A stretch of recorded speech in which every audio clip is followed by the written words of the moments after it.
We're on day 5 of having little Fern, the working Cocker Spaniel, with us, and I'm just going to talk about toys.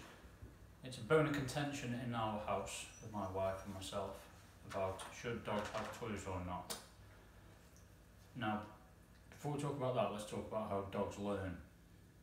A dog will be learning for the rest of its life, not just as a puppy or not just when you're training it, but every single thing a dog does, it is learning. If it's doing something, it's learning it's okay for me to do this. If it's being told not to do something, it's learning that I shouldn't do that. So, with that in mind, if you give a dog a toy, it's learning that I can chew things. I can wander around, find something and chew it. Now, a dog doesn't know the difference between a toy that costs you £5 or an Armani shoe that you just left by the door while you nip into the toilet or wherever it may be. And by giving a dog a toy and free access to toys, you're teaching it that you can walk around, find something and chew it. And chew it as much as you want, and doesn't matter what it is. It's sort of giving it free rein to do what it wants, really. I believe that dogs shouldn't have toys. I don't really see the point in spending £10 on something and watching the dog destroy it. You wouldn't give your kid a 50 quid Lego set and go, there you go Bobby, go and smash that up. So why are you giving your dog something to just destroy? Because you're teaching it that things are to be chewed. Dolly, the black one, has had toys, and it caused no end of arguments between, well, not arguments, but falling outs. And I said, next time we get another dog, we'll do it my way. And so far this one's had no toys and has not chewed anything. She's pulled at the rug a few times, the rug I'm sitting on, but that's all she's ever done. Because we're not teaching her and conditioning her to go around picking things up and chew them. Now, what she will have later on down the line is something like this, which I use with my other dog, just a piece of rope. And the reason I use that, I use it with the dog. I don't just give it to the dog and say, there you go, fill your boots. It's a way of me and the dog building a bond between ourselves. And I let the dog pull it and I fight with it, and sometimes I let her win and get it off me, sometimes I win. It's also a good way of sort of training and instilling discipline, because when I say sit or dead, she has to let go of it, otherwise the game ends. But that game only happens when I say so. She's only getting entertained when she's with me. She's not wandering around picking things up and chewing them. I'm providing all of her entertainment, and she associates me with that. And she'll look at me and go, oh, Daddy's coming, great, I have fun with him. I don't have fun on my own, and I really want to be around him. And that's the aim of this one as well. What we also let the dogs have is, I've just been down to the pet shop and bought some of these. So that is a deer tendon, and they come like that. I think it's £1.50.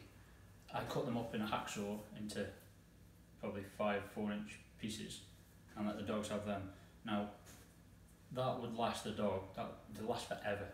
They will literally chew on them forever until they eat them. They will swallow them, but that comes from an animal, so I don't mind that. She's having something to chew and soothe the teeth a little bit, but she's also gaining some nutrition from it, because they're the parts that the dog would take off the bone anyway.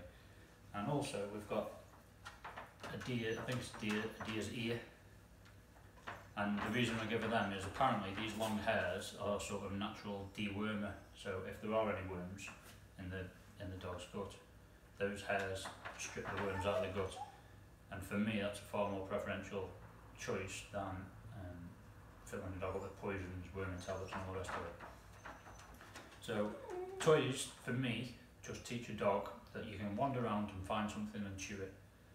This one, for 5 days, has had no toys and hasn't walked around chewing anything. She's pulled at the rug a few times and we've sorted that out. So you get whatever the standards you set are the standards you're going to receive from the dog.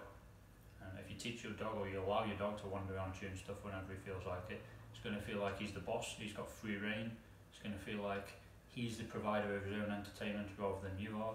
And I want my dogs sitting in this cage now, bored out of their brains, looking at me, looking at the clock, looking out the door, thinking, when is Daddy coming home? I really want to play with him. He is my life. I just get so much entertainment being around him.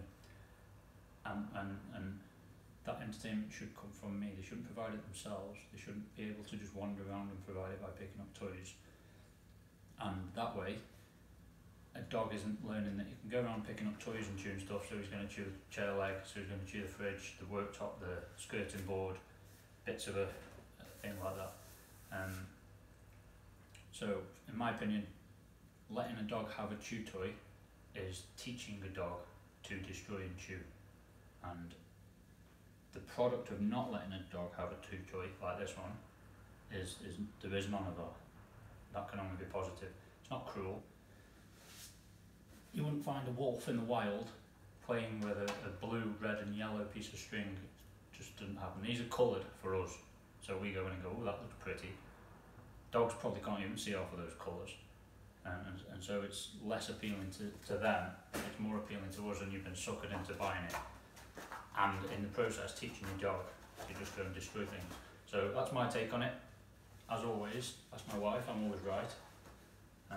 And you're welcome to your own opinions and to do what you want, but that's just an extra opinion that you can bear in mind.